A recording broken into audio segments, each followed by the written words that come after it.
श्री गुरुचरण कमलेभ्यो नमः। मैत्रेय मुनि जी कहते हैं कि हे विदुर, जब ब्रह्मा जी ने शंकर जी से दक्ष यज्ञ की पूर्ति के लिए प्रार्थना की, तब शंकर जी ब्रह्मा जी की प्रार्थना से संतुष्ट हो गए और मुस्कुराते हुए ब्रह्मा जी से और उनके साथ आए हुए ब्राह्मणों और ऋषियों से बोले।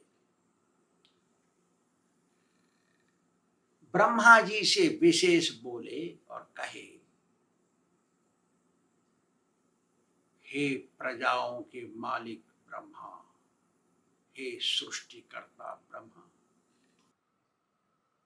भगवान की माया से मोहित होकर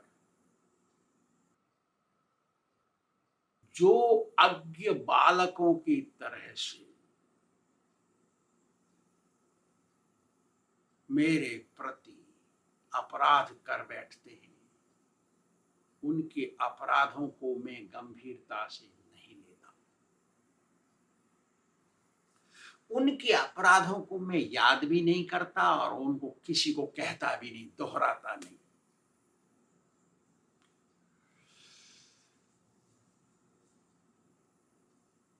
मैंने तो केवल दक्ष को सावधान किया।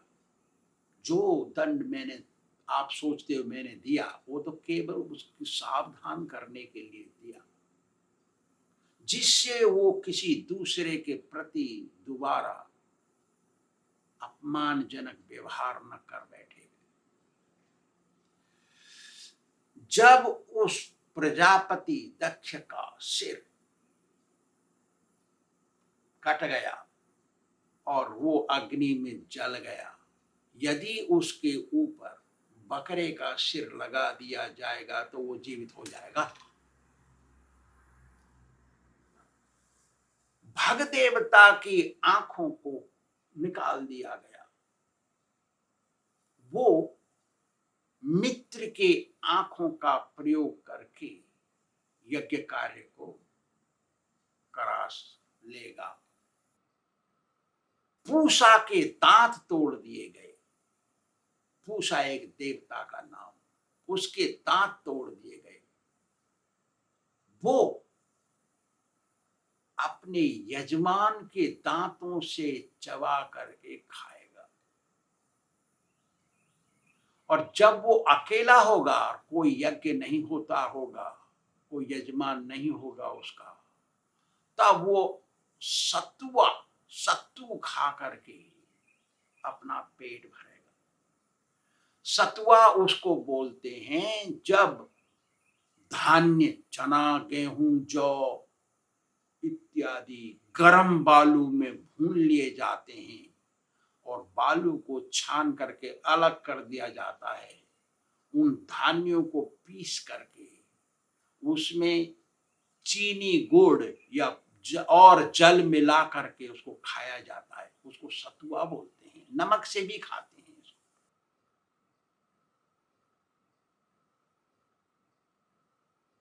और जो भृगु मुनि, उसकी दाढ़ी मूछ नोचती गई, उसको बकरे, पुरुष बकरा, बकरी नहीं, बकरा, बकरे के दाढ़ी मूछों को उस पे लगा दिया जाएगा तो उसकी दाढ़ी मूछें हो जाएंगी। मतलब बकरे की दाढ़ी मूछ। जिनके हाथ टूट गए वो अश्विनी कुमारों के हाथों का प्रयोग करके कार्य कराएंगे।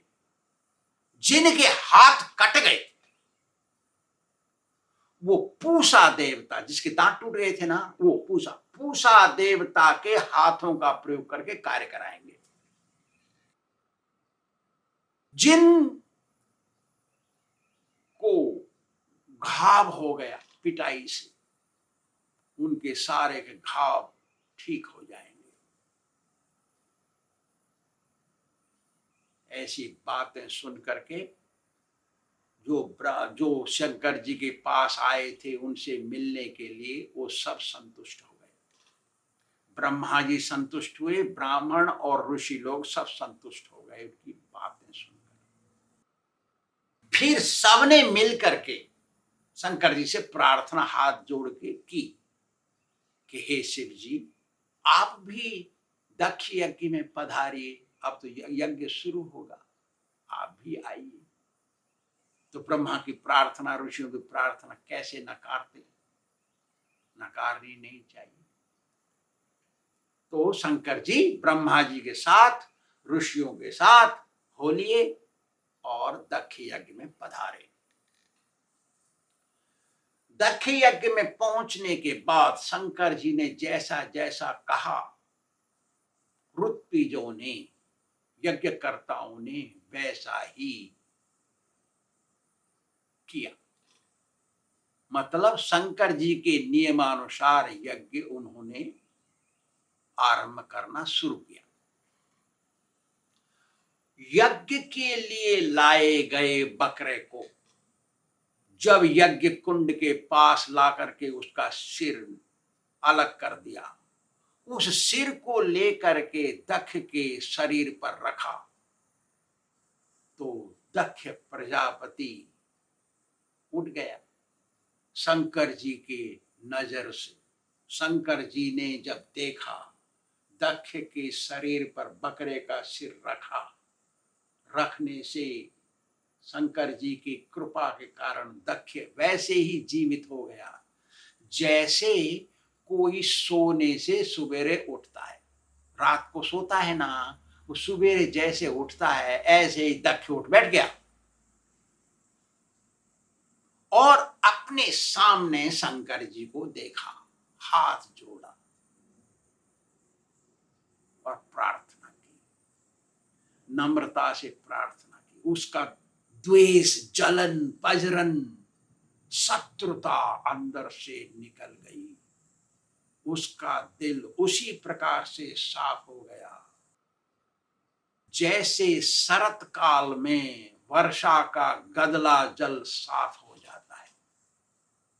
बरसात पड़ती है ना, उसमें जल गदला हो जाता है, मटमैला, नदी में, तालाब में, सब जगह मटमैला हो जाता है। लेकिन जब शरद पूर्णिमा के समय काल में, शरद पूर्णिमा आती है ना, तब वो पानी गदला गदला पर नीचे बैठ जाता, पानी बिल्कुल क्लियर हो जाता है। ऐसे ही गंदगी जो दक्ष प्रजापति के दिल में बैठी थी शिव जी के विरोध में, उसका गंदगी सब निकल गया, उसका दिल साफ हो गया। तब वो शंकर जी को प्रसन्न करने के लिए स्तुति करने लगे। दक्ष प्रजापति स्तुति की, लेकिन स्तुति करते समय हाथ जोड़े हुए थे वो, उनको अपनी बिटिया जिसने अपना शरीर त्याग दिया उसी के सामने वो याद आ गई। मेरी निर्दोष बिटिया, बेटी सती अपने आप अपने ही अग्नि से, योग अग्नि से जल के भस्म हो गई, वो याद आ गई। तो उसका गला रुंध गया और आंसू टपक गए। लेकिन वो हाथ जोड़े था शंकर जी की प्रार्थना करने के लिए, तो उसने अपने को जैसे तैसे संभाला और गला साफ किया, चुपचाप, और प्रार्थना शुरू की। बोला शंकर जी से, हे शंकर, मैंने आपके चरणों में बहुत बड़ा अपराध किया।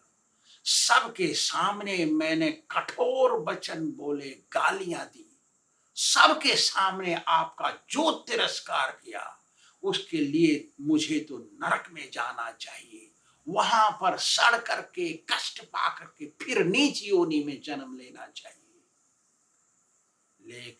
लेकिन आपने कृपावश, उदार हृदय हैं आप, आपने अपनी कृपा से मेरे को दंड दे करके उस कष्ट से बचाया। हे शंकर जी, मैं आपका ऋणी हूं।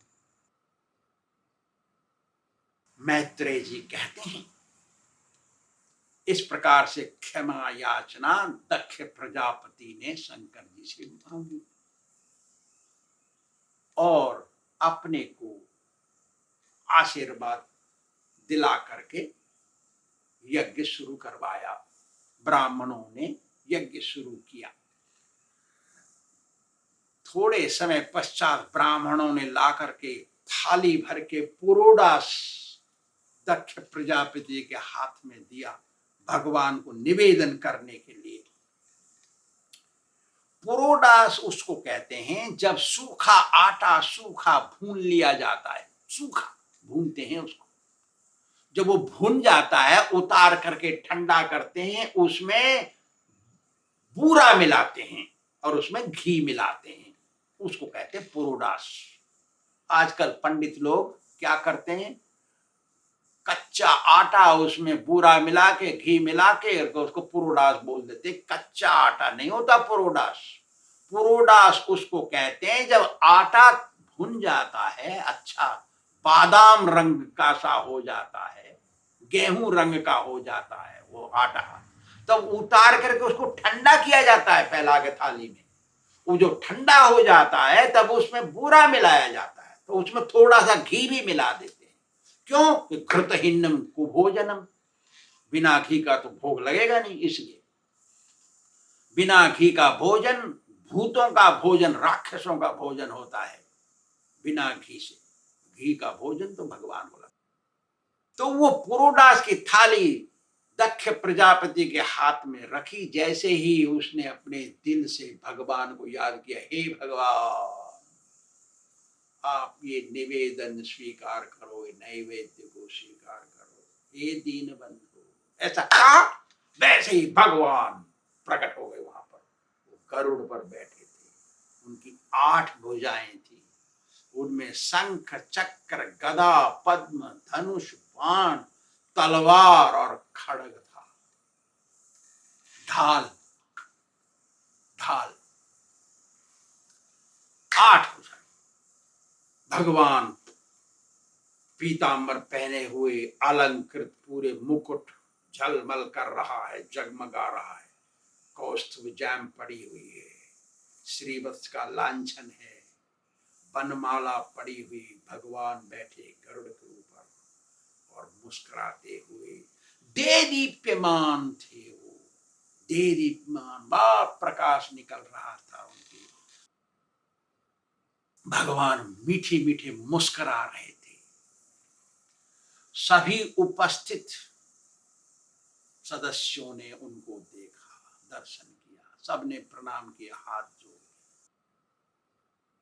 दक्ष ने उनकी प्रार्थना की हाथ जोड़ करके, फिर ब्रह्मा जी ने प्रार्थना की हाथ जोड़ करके, शंकर जी ने नमस्कार किया हाथ जोड़ करके प्रार्थना की। सब अलग अलग कर रहे हैं प्रार्थना, सब एक साथ नहीं कर रहे। याद रखें इस बात को, दक्ष यज्ञ में सबने एक साथ प्रार्थना नहीं की भगवान के लिए, भगवान को खुश करने के लिए।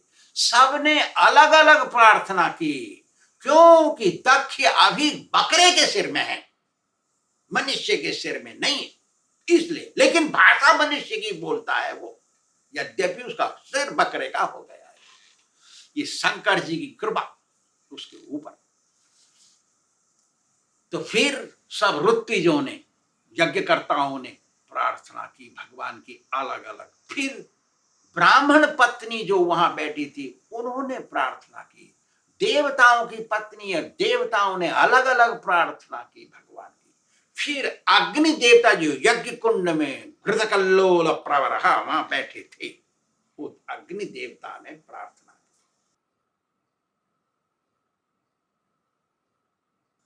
ये सब प्रार्थना सारे सदस्यों ने की जो वहां पर उपस्थित थे। सबने अलग अलग व्यक्तिगत रूप से प्रार्थना की। क्यों? कि भगवान ही सारे यज्ञों के भोक्ता हैं। अहम ही सर्व यज्ञानाम भोक्ता च प्रभुरेव च। भगवान ही, भगवत गीता में कहते हैं ना, भगवान ही तो भोक्ता है, भगवान ही यज्ञ करता है। ब्रह्मार्पणम ब्रह्म हविर ब्रह्माग्नो ब्रह्मणाहुतम ब्रह्मेण तेन गंतव्य ब्रह्म कर्म समाधि। वो प्रकार का यज्ञ अलग है, ये प्रकार का यज्ञ अलग है। भोक्तारम यज्ञ तपसाम सर्वलोक महेश्वरम। भगवत गीता, ये सब भगवत गीता के श्लोक है। तो भगवत गीता प्राइमरी स्कूल की है पुस्तक। आध्यात्मिक मार्ग में प्राइमरी स्कूल का अध्ययन है भगवत गीता। श्रीमद् भागवत है कॉलेज का। बात एक ही चीज है, 1 2 3 वहां पर भी 5 होते हैं, 2 और 3, 2 और 2 मिला के 4 वहां पे होते हैं, यहाँ पे भी 2 और 2 4 होते हैं। क्योंकि मैं कॉलेज में पढ़ रहा हूं इसलिए 5 हो जाएंगे, ऐसा नहीं है। खाली प्रकार अलग है, शब्द अलग हो जाते हैं, ऐसा।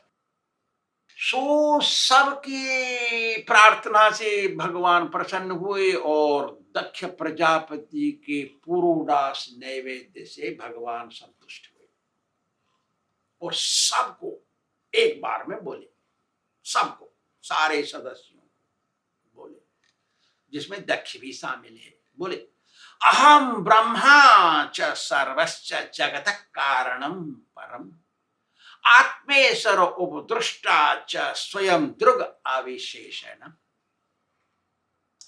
इस संपूर्ण सृष्टि का परम कारण मैं हूं, भगवान बोल रहे हैं। अरे सज्जनों, संपूर्ण सृष्टि का आदि कारण मैं हूं। मैं ही जड़ मूल सब कुछ हूं। मैं मूल आधार हूं। ब्रह्मा और शिव मैं ही हूं। मैं ही सबका परमात्मा हूं। इस सृष्टि का भी परमात्मा मैं ही हूं। त्रिगुणात्मक माया को स्वीकार करके मैं रजोगुण से ब्रह्मा बनता हूं सृष्टि करने के लिए, सतोगुण से विष्णु बनता हूं पालन करने के लिए, तमोगुण से शंकर शिव बनता हूं प्रलय करने के लिए, सबका नाश करने के लिए। मैं ही परम ब्रह्म हूं। मेरे से ऊपर कोई नहीं है। जिनका ज्ञान अधूरा है वो ब्रह्मा विष्णु महेश को मेरे से अलग समझता है। वो सोचता है कि सब एक है। जिनका आध्यात्मिक ज्ञान कमजोर है वो समझता है विष्णु जो ब्रह्मा के साथ रहते हैं पालन करने के लिए, वही मुख्य आधार है। शंकर जी सबसे बड़े हैं, वो ये सोचते हैं। हाँ, सबसे बड़े हैं, लेकिन देवता सबसे बड़े देवता हैं शंकर, लेकिन भगवान नहीं है। भगवान के नाती लगते हैं शंकर जी। ब्रह्मा का बेटा तो ब्रह्मा का बेटा शंकर है और ब्रह्मा जी भगवान के बेटे हैं, तो भगवान का नाती लगा है ना। ठीक है। भगवान ने आगे कहा, तस्मिन् ब्रह्मणि अद्वितीये केवले परमात्मनि ब्रह्मा रुद्रोच भूतानि भेदे नाज्ञोनुपश्यति। अरे सभासदों, सदस्यों, अरे यज्ञ में आए हुए सदस्यों, केवल ब्रह्मा विष्णु शंकर ही मेरे अंदर नहीं है, सारे प्राणी मेरे अंदर है, सारी सृष्टि मेरे अंदर है। ये छोटे भगवान तो भगवान होते हैं। जो अज्ञानी होते हैं ना, वो ब्रह्मा विष्णु की शिव की पूजा अलग से करते हैं। वो सोचते हैं वो भगवान है। ये अज्ञानी है सब। भगवान बोल रहे अपने मुंह से ये बात, और हम सोचते हैं शंकर भगवान है, हम सोचते हैं ब्रह्मा जी भगवान, हम सोचते हैं विष्णु भगवान। अरे तेरे के, भगवान तो केवल भक्त को मालूम है। भक्ता पाय भुजंग गारुड़ मणि त्रैलोक्य रक्षा मणि। केवल भक्त को ही मिलते हैं भगवान, दूसरे को नहीं मिलते। वो तो दूसरों को भगवान समझेगा, भगवान को भूल जाएगा, सबको ढकोसला समझेगा। गड़बड़ है ये बात। भगवान को भक्त वत्सल बोलते हैं, भक्त को प्रिय है भगवान, भक्त ही उनको प्रिय लगता है। मैत्रेय मुनि कहते हैं, सबकी प्रार्थना सुनने के बाद, सबको बता देने के बाद भगवान स्वयं अंतर्धान हो गए सबके सामने। फिर दक्ष प्रजापति ने देवताओं के, ऋषि मुनियों की, ब्राह्मणों की पूजा करके उनसे आशीर्वाद ली। इस प्रकार से सब से आशीर्वाद लेने के बाद यज्ञ समाप्त हुआ। तो ऐसे यज्ञ समाप्त हो गया। उसकी बात छोड़ करके मैत्रेय मुनि कहते हैं, अरे विदुर सुन, जो सती अपना शरीर जला ली ना योगाग्नि में, वो सती जलते समय शंकर जी का ध्यान कर रही थी, इसलिए शंकर को प्राप्त करने के लिए दोबारा पैदा हुई। यम यम वापि स्मरण भावम त्यजन्त्यन्ते कलेवरम, भगवान भगवद गीता में कहते हैं, जो मरने के समय जो कुछ याद आता है उसको, वही वो बनता है। तो शंकर जी को याद करते हुए मरी थी, जल गई, वो राख बन गई। तो वो हिमालय के घर में मैनाक के गर्भ से पैदा हुई। मैनाक हिमालय की पत्नी, उनके गर्भ से पैदा हुई, उसका नाम रखा पार्वती। उसने तपस्या की शंकर को प्राप्त करने के लिए, उस शंकर को प्राप्त हुई। इस प्रकार शंकर और पार्वती का विवाह हो गया। हे विदुर, मैंने ये जो कथा है, ये कथा उद्धव से सुनी। उद्धव भगवान का मित्र और बृहस्पति स्वर्ग के पुजारी का शिष्य, उससे जैसे सुनी वैसे ही मैंने तुझे सुना दी। जो इस कथा को सुनेगा या पढ़ेगा, उसके पाप कम पड़ जाए, कमजोर हो जाएंगे। ये आज की कथा है। श्री राधा गोविंद भगवान की